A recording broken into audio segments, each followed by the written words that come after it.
He never planned on staying. In fact, the night it all began, Daniel had already decided he was done with love, done with people, done with anything that could break him again. But life has a strange way of placing the right souls in front of you at the very moment you stop believing, and that night, a little boy with trembling hands and tired eyes changed everything. Daniel had moved to a quiet Canadian town after a painful breakup that left him doubting his own worth. He rented a small basement apartment, kept to himself, and avoided anything that resembled emotional connection. He worked, came home, heated frozen dinners, and watched hockey highlights alone. It was the safest life he could think of, safe from heartbreak, safe from disappointment. One cold December evening, he stopped at a small grocery store. The wind outside howled like it was angry at the world, whipping snow across the parking lot. Inside, the aisles were nearly empty, except for a young woman and a child standing at the self-checkout.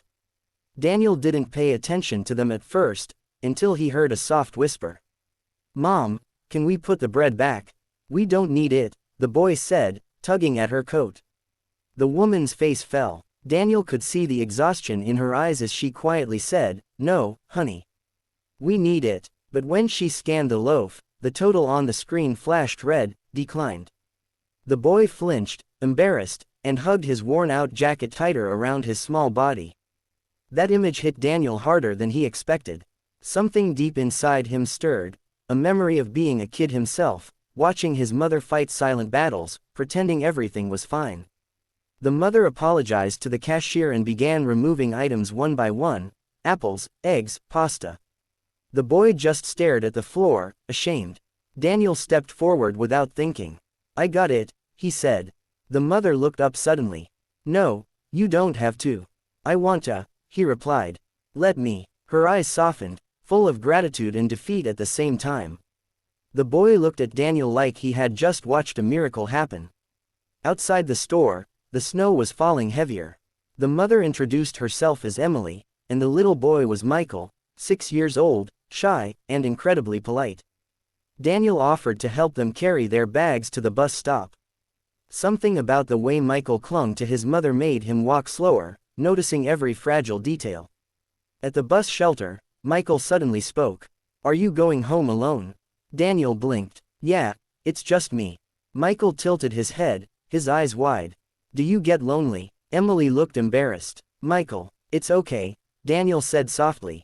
He knelt so he was eye level with the boy. "Sometimes, yes." Michael nodded like he understood something big. "I get lonely too. I miss my dad. He's in the sky." The words hit Daniel like a punch. Emily turned away, trying to hide the emotion rising in her face. Before Daniel could respond, the bus pulled up. Michael waved through the snowy windows as it drove off. Daniel stood there long after they disappeared, heart heavier than when he arrived. He didn't know why, but he wanted to see them again. Days passed, but their faces stayed with him. Then one snowy afternoon, Daniel walked past the community center and spotted them inside, a small winter charity event. Emily was helping organize boxes of donated clothes, while Michael played quietly near the corner. When the boy saw Daniel, his entire face lit up. He ran toward him with a joy so pure that Daniel felt something crack open inside his chest. "You came back," Michael shouted. Daniel smiled, surprised at the warmth in his own voice. "Looks like I did." Emily approached, wiping her hands on her jacket. She looked tired but stronger than before. "You really didn't have to." "Maybe I wanted to," Daniel replied, the same words he'd said at the store. Over the next hour, they talked, slowly, carefully, like three people learning how to trust again. Daniel learned that Emily worked 2 jobs, struggled to pay for childcare, and had no nearby family. Michael had trouble making friends at school, often sitting alone at lunch.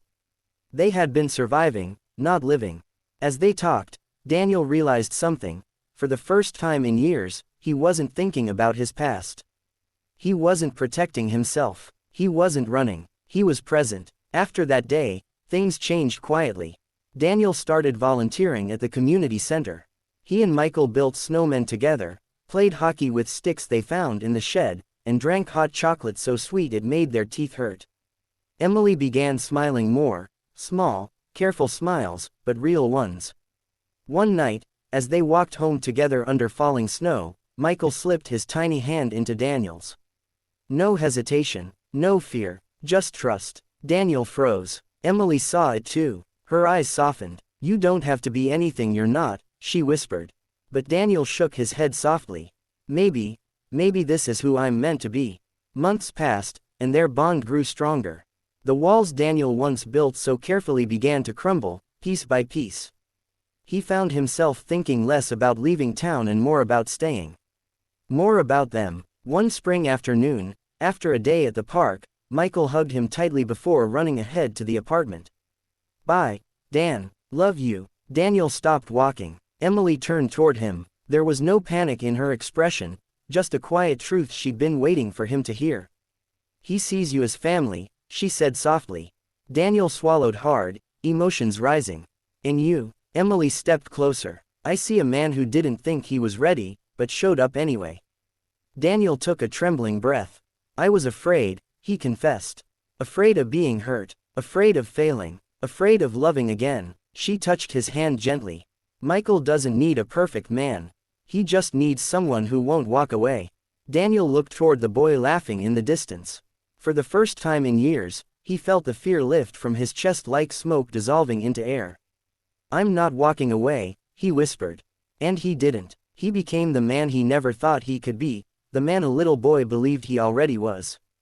The man who discovered love not through romance first, but through the simple, powerful truth of being needed. In the end, Daniel didn't just find a family. He found himself.